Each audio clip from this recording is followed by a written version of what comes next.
A ju ka shkuar ndonjëherë mendja pse artistët bëjnë shenja dhe veprime të ndryshme në videot e tyre muzikore dhe në koncerte? Nëse jo, nuk je i vetmi. Shumica e njerëzve dështojnë të shohin një lidhje më të thellë ndërmjet këtyre artistëve dhe grupeve satanike të kultit. Njerëzit vetvetiu i sillin këto pyetje nëpër kokë. Çfarë janë këto simbole që përsëriten në industrinë e muzikës kaq shpesh?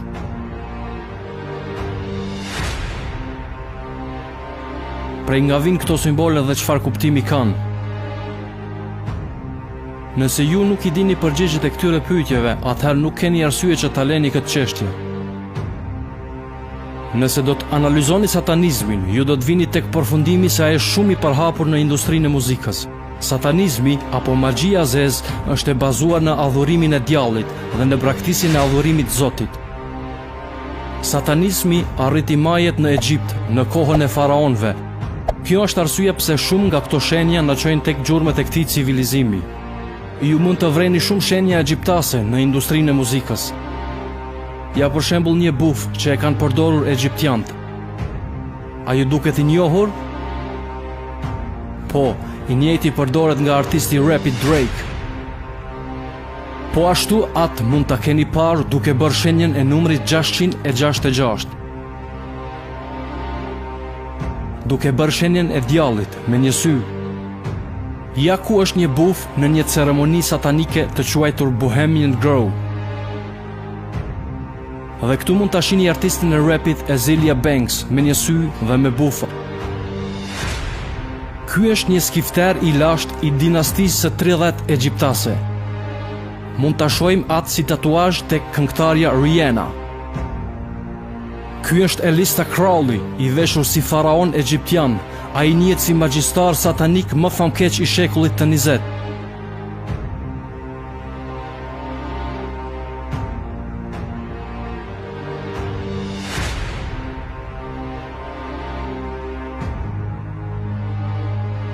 Këtu mund ta shihni artistin e rapit Jay-Z, duke veshur thanjen Do What Thou Wilt, që vjen nga filozofia e thelemës, e cila është zhvilluar nga Elista Crowley.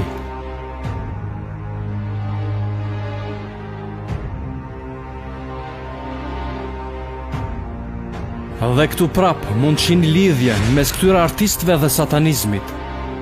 Dhe akoma njerëzit nuk i kushtojnë vëmendje dhe vazhdojnë sikur të mos kenë parë. Po ashtu vrehet trekëndshi dhe një sy që këta satanista përdorin edhe në monedhën e $1 të SBH-ve. Pse qeveria përdor simbole satanike? Assassin's Creed është një seri videolojrash që paremisht sillet rreth armiqësisë në mes dy shoqërive të lashta sekrete. Dhe në lidhjen e tyre indirekte me një specie të lashtë paranjerëzore që në lojra reflekton si those who came before, ata që erdhën më parë. Ne e dim që para se Zoti t'i krijonte njerëzit, ai i krijoi gjinët duke përfshirë djallin. Pjesa më e fundit e kësaj loje quhet Assassin's Creed Origins, e cila ka të bëjë me fillimin e këtyre dy shoqërive sekrete. Dhe mund ta merrni me mend se është në Egjiptin e lashtë. Shoqëritë sekrete dëshirojnë të kontrollojnë njerëzimin. Edhe pse është vetëm lojë, në të gjenden shumë të vërteta. I want to represent the idea that you really can make what you want. One of my favorite books is The Alchemist, Paulo Coelho, and I just believe that. I believe that I can create whatever I want to create. If I can put my head on it right, study it, learn the patterns, and you know, it's hard to put into words, really. Në këtë shkëputje e dëgjojmë aktorin Will Smith të flas për librin e quajtur The Alchemist nga Paulo Coelho. Nëse i hedhim një sy kopertinës së këtij libri, prap mund të shohim lidhjen me civilizimin egjiptian. Will gjithashtu flet se si mund të krijojë çfarë dëshiron. Kjo është një filozofi satanike, sepse vetëm Zoti mund të krijojë çfarë dëshiron. Djalli u thot adhuruesve të tij, boni çfarë të doni dhe braktisni atë çfarë Zoti dëshiron. Filozofia prapa Do What Thou Wilt është që djalli dëshiron të bësh ti çfarë dëshiron dhe të braktisësh adhurimin e Zotit. Alkemia, me së duket, është një proces magjik i transformimit, krijimit apo kombinimit. Një proces magjik, magji e zezë për të qenë më i saktë. Nëse i shikojmë simbolet e përdorura në alkemi, mund të vrejmë se disa janë të njohura për ne.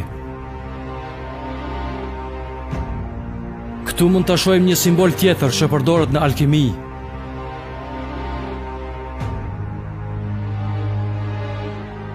A janë këta artist, apo ndoshta mos janë magjistar?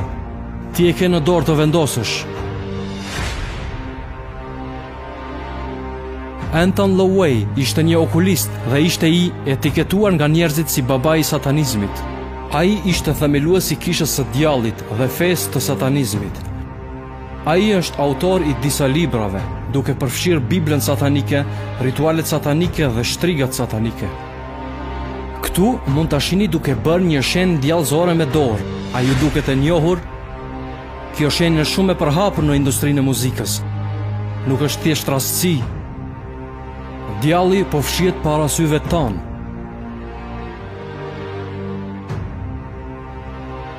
Këtu mund ta shihni një artist të rapit në një pentagram satanik djallëzor. Pse vazhdojmë të shohim lidhje me satanizmin? Kjo nuk ndodh vetëm një herë, por vazhdon të ndodh pa pushim.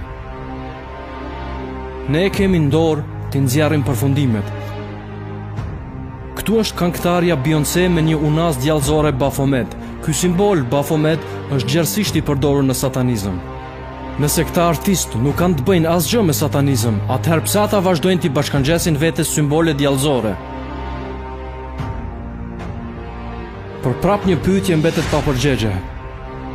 Pse gjithë këta artistë adhurojnë djallin? Çfarë përfitojnë nga ai? Këta artistë kryejnë rrite djallëzore që t'i kënaqin xhinët dhe djajt. Xhinët janë një krijesë tjetër e Zotit. Ata janë të krijuar nga zjarri dhe shejtani është një nga xhinët. Këta xhin i ndihmojnë këta artistë nëse adhurohen nga ta.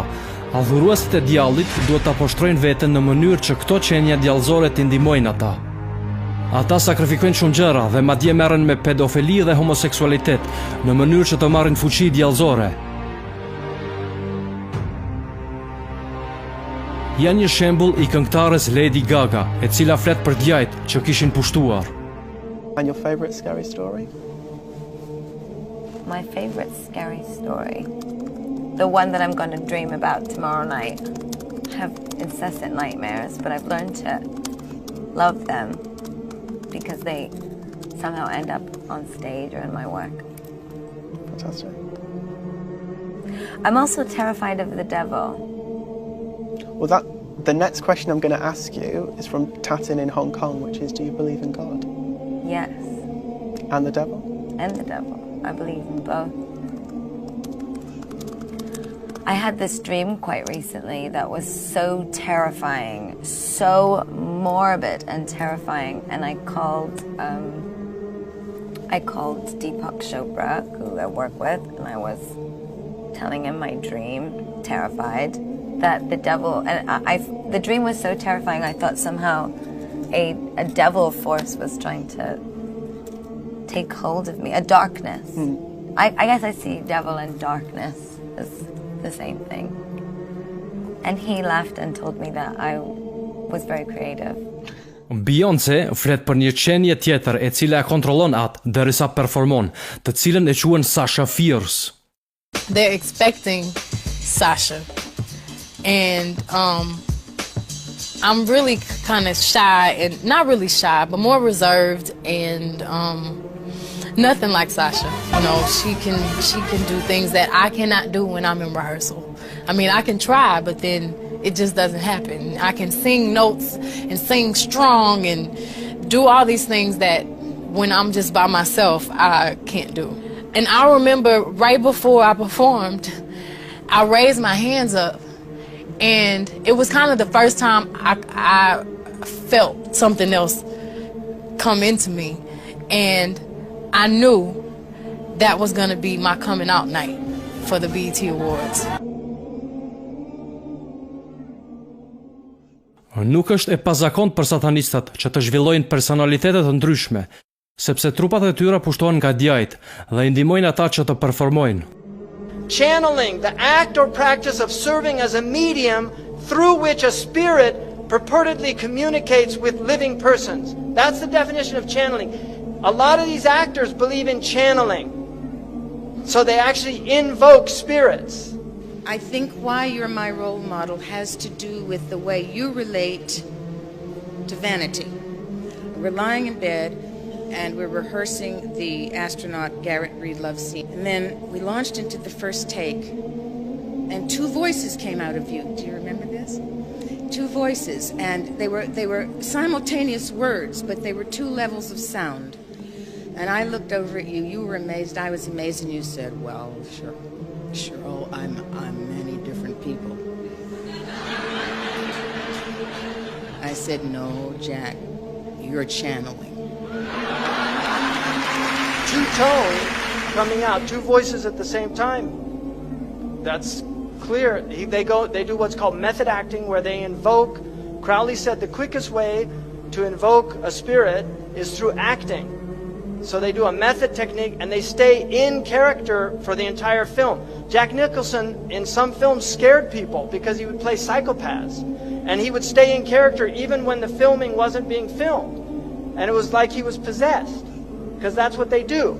Heath Ledger, who played the Joker, and that had previously been played by Jack Nicholson. When he was killed, they told Jack Nicholson and asked him what he thought. He said, I warned him about that role. That's what he had to say.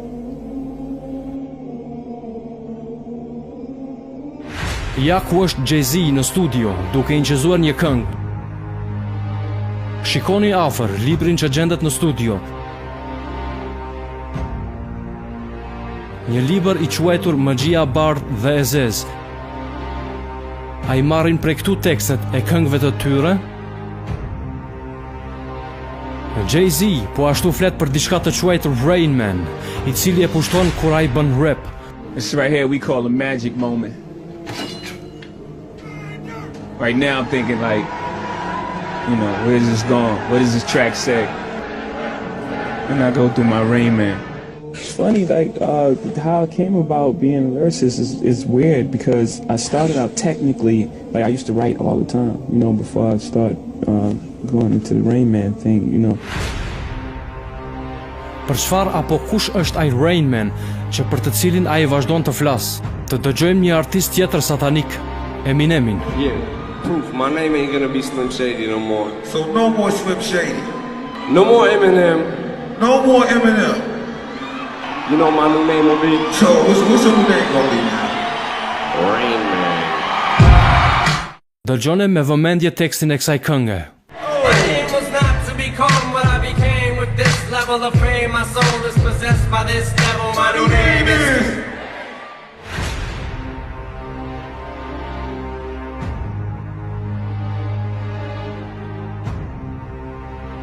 Emri i tij, Lil Uzi Vert, tingëllon si Lucifer, i cili është një emër tjetër i djallit. Ju mund të shihni simbole djallëzore çdo kund. Ai madje pranoi se ja ka shitur shpirtin djallit, në një transmetim të drejtë për drejtë. Did I sell my soul? I sold my soul for you. Now figure that out. Talking about I sold my soul for you. For all you on here that's asking me did I sell my soul, why the fuck is y'all on here if y'all think I sold my soul? Y'all coming right with me. You dummies, you dummies, you dummies.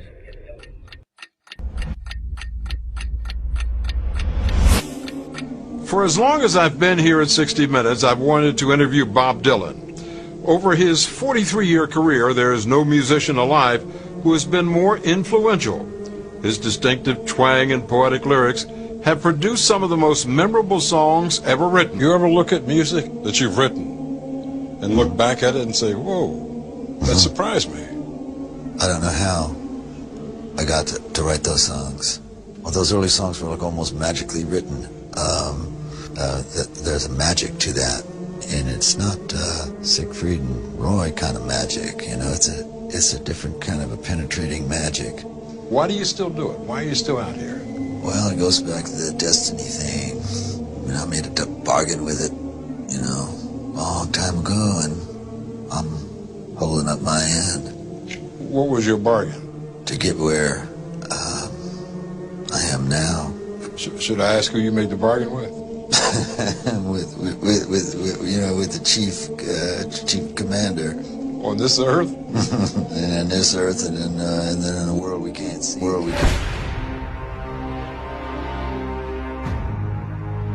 Kjo është një performancë nga këngëtari Chris Brown dhe një reper. Pse këta artist e duan Egjiptin kaq shumë? Këto janë disa tatuazhe që i posedon Chris Brown. Ky është Kanye West me shqiponjen e njëjtë egjiptase.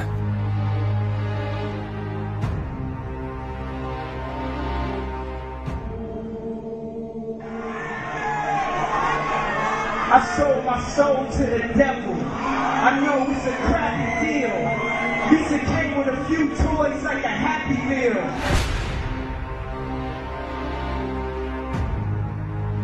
Kabbalah është formë origjinale e magjisë së zezë, që fillimisht ishte e përdorur nga hebrenjët. Të gjithë këta artistë e praktikojnë Kabbalah në mënyra të ndryshme, duke adhuruar djallin. Ky është një penj kuq Kabbalah, të cilin praktikuesi e vendos kur bashkëvepron me djajt. Ne mund të shohim një numër të madh të njerëzve të famshëm, të cilët janë duke veshur këtë penj të kuq.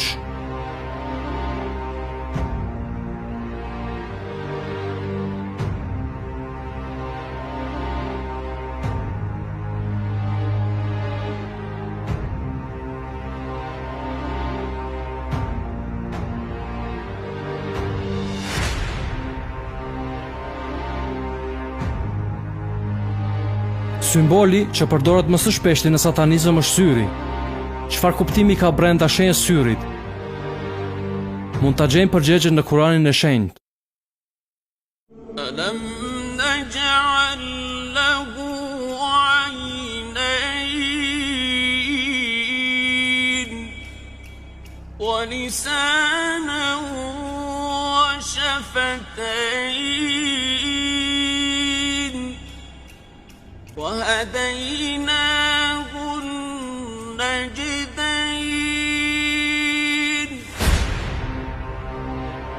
Në këtë ajet, Zoti flet për dy sytë dhe për dy rrugët. Rruga e parë është rruga e dëshmirisë dhe tjetra së keqes. Dy sytë simbolizojnë faktin që mund të dallojmë dy rrugët, të vërtetën dhe gënjeshtrën. Ata simbolizojnë diturinë e kësaj bote dhe diturinë e botës tjetër. Të dyja janë të domosdoshme për të qenë një musliman i mirë. Kjo është arsyeja pse shejtani përdor njërin sy për të simbolizuar rrugën e ligë. E mbyll tjetrin sy, syrin e të vërtetës, syrin për të cilit marrim diturinë nga Zoti. Shejtani dëshiron që ti të braktisësh jetën tjetër dhe të marrësh gjithçka që dëshiron në këtë jetë. Ai dëshiron që ti të kesh whatever thou wilt, përveç asaj që ti je i krijuar për të bërë, të adhurosh Zotin. Mos mendoni se këta janë të lumtur, shumica atyre përfundojnë në drogim dhe bëjnë vetvrasje. Mbanin mend, rruga vetme e lumturisë është rruga e Zotit. You feel like an imposter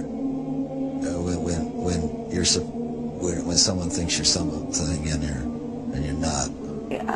Feel sad when I'm overworked and that I just become a money-making machine and that my passion and my creativity take a back seat. That makes me unhappy. I so badly want to be Catherine Hudson that I don't even want to look like Katy Perry anymore sometimes. Okay. And like that is a little bit of why I cut my hair, is because I really want to be my authentic self, like 100%.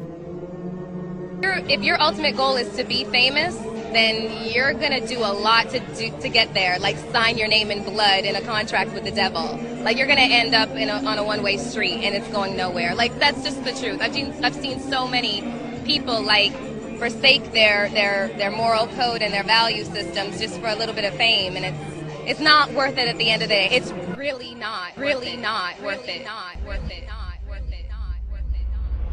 وقال الشيطان لما قضي الأمر إن الله وعدكم وعد الحق ووعدتكم فأخلفتكم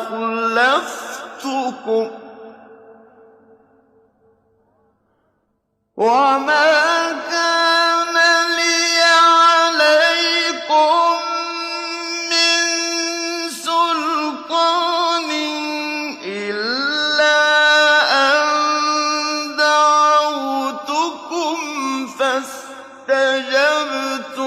لي فلا تلوموني ولوموا أنفسكم ما أنا بمصرخكم وما أنتم بمصرخي إني كفرت بما أشركتمون من قبل